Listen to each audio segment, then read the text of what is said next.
Hi everyone, welcome back to my channel. My name is Dr. Victoria Katasi, a health and wellness expert and a specialist treating children with brain and spine cancers. You know, we usually speak a lot about building healthy habits. However, today we are going to talk about breaking bad healthy habits.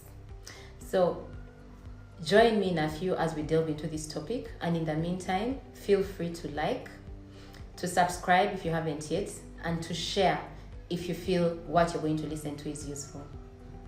When I mean bad healthy habits, I am talking about habits that initially or from the outset are healthy, but the way that we practice them or we live them out makes it unhealthy or dangerous to ourselves.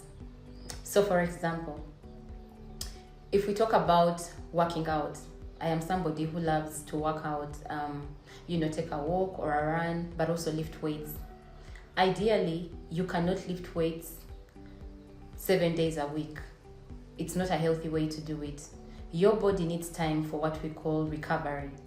Because as you're working out and lifting weights, you're stretching your muscles, there's a bit of breakage that is occurring. So your muscles need time to recover for you to get the gains that you're looking for. If you don't give that time for the muscles, you're going to be constantly fatigued.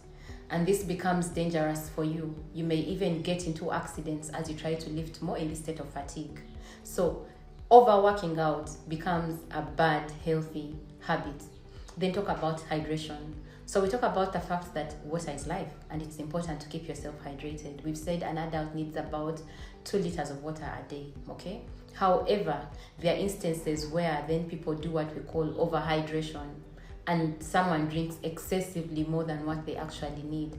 And I don't mean in cases where someone has an underlying organic disorder, okay? So there are disorders like diabetes insipidus or diabetes mellitus itself that are going to be characterized by excessive thirst, drinking too much, and excessive urination, okay? These are medical conditions that then will get managed. And if you get it managed, the overhydration then will stop. However, there are cases where someone is completely normal, doesn't have an organic disorder, but just keeps excessively hydrating. This can also be dangerous to your body. So drink what is enough for you as a person. Now, also looking at a bad healthy habit, one of the most common ones is dieting, okay? There are different types of diets that you'll come across. People do intermittent fasting. People do, go on different diets like, paleo diets, keto diets. However, there are these diets where somebody decides, I shall not eat anything for an entire 24 hours. And sometimes people stretch this for days, okay? Maybe for a whole week, I'm not going to eat anything. I will just drink water. That is quite dangerous for you because water does not provide fuel for the body. And if you're going to be able to actually show up in your work, show up in school, and do the things that you need to do at a level that is optimum, you need to have some fuel for your brain, some carbohydrates for your brain to actually operate. You need protein for your muscles to grow, especially if you're somebody who is working out or you're a child who is still growing, a teenager. So yes, being on a diet, eating healthy is important, okay? Eating the right quality of food and the right quantity of food will be the healthier version rather than you completely cutting out food and just being on water alone. Okay, so let's talk about how do we build healthy habits, because this also will teach us how can we break a bad habit, okay?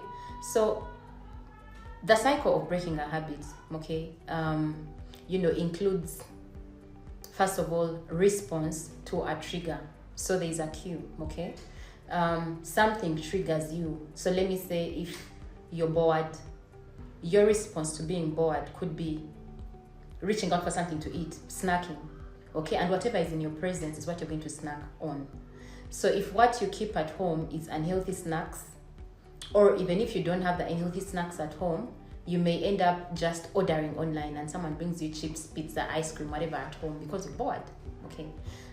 For someone else, their trigger may be stress, okay? There's too much work, I'm trying to meet a deadline, or, there's a lot going on in my life or at work, and so the stress is a load. And stress becomes a trigger for a bad habit, like maybe eating, some people are stress eaters, and so someone will end up eating every unhealthy food that crosses their side because they are stressed. For some people, it's I am stressed, so instead of doing what I should be doing, like maybe going to the gym and working out, I sit and just watch Netflix for a whole day because I'm stressed. Because also that is the only way that my body feels like it's not working too much, okay? And for me, it's an easy solution. So one, we are saying if you're building a habit, you're breaking a habit, there is a trigger to the habit. And so you respond to that trigger. So if you want to build a healthy habit, you need to learn what your triggers are, okay? So if what causes you to eat unhealthy is boredom, then how you can actually overcome that bad habit of eating unhealthy is fix the boredom. Make sure that you have a schedule that is set out for each of your days, okay? And if it's like a day off, make sure you have planned events or activities to do in that day, and say in the morning I'll wake up, have a time for waking up. So set time for waking up, wake up at 6. And when I wake up at 6, probably I'll work out for 30 minutes to maybe an hour, okay? Then I'll have maybe 30 minutes to journal. Then I'll have time to maybe read a book, get myself ready, and then maybe plan. Maybe at about midday, I will go shopping for the week. So I go to the supermarket, pick up the things I need, pick up what I need to cook, okay? Come home, fix myself a lunch, quick lunch, okay? And then maybe prepare in bulk for what I'll eat for the rest of the week, okay? And maybe in the evening, go out with friends and go to bed by about maybe 10 or 11. You see, because you have set an activity for each part of your day, you will not have moments of where you're just seated doing nothing, and thus you're tempted to stretch out and eat unhealthy, okay?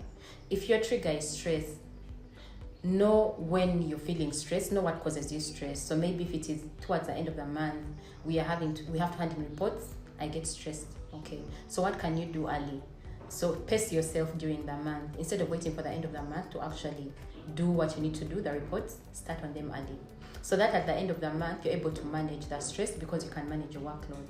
But also put in some other activities like meditation. If it's towards that time where I'm really working too much, then I will take off breaks like every maybe 30 minutes or an hour and just meditate for about 10 minutes. So listen to some music, take a walk around, read a book, whatever works for you to release your stress, okay? And since you've put in an activity that helps you to release that stress, like a meditation, listening to music, you're building a good habit in that way, and you're breaking the habit of reaching out and just snacking on things that are unhealthy. So know your triggers, and then replace the response to that trigger with something healthy instead of the unhealthy response that you had actually picked up. And this is how you're building the good habit, but also you are breaking the bad habit. And in addition, what I'd like to add is learn how to track this habit. So if the habit that I want to get rid of is eating unhealthy, then at the end of each day, sit down and track what you've eaten. You could use maybe your phone if you're someone who is tech savvy. Have like a journal that is a digital journal, and you can write down what you have eaten on a single day, or you could actually have a hard copy of a journal and you can write down, so I ate ABCD in the morning at this time, at this time. At the end of the day, you know what you're eating. At the end of the week, you compare and see how you're doing. And with you tracking what you're eating, it's easier to be able to, manage this healthy habit that you're building, rather than if you're not tracking it. As we come to the close of this session, I would like to let you know, be kind to yourself, be patient with yourself. If you fail or slip up, begin again. What's important is the fact that you begin again and keep building this habit. So if you've liked what you've listened to, please subscribe, hit a like, share, follow me on social media. All my handles will be down below in the section. And also feel free to ask any questions about what we have talked about today and put in your comments in the comment section. Thank you very much.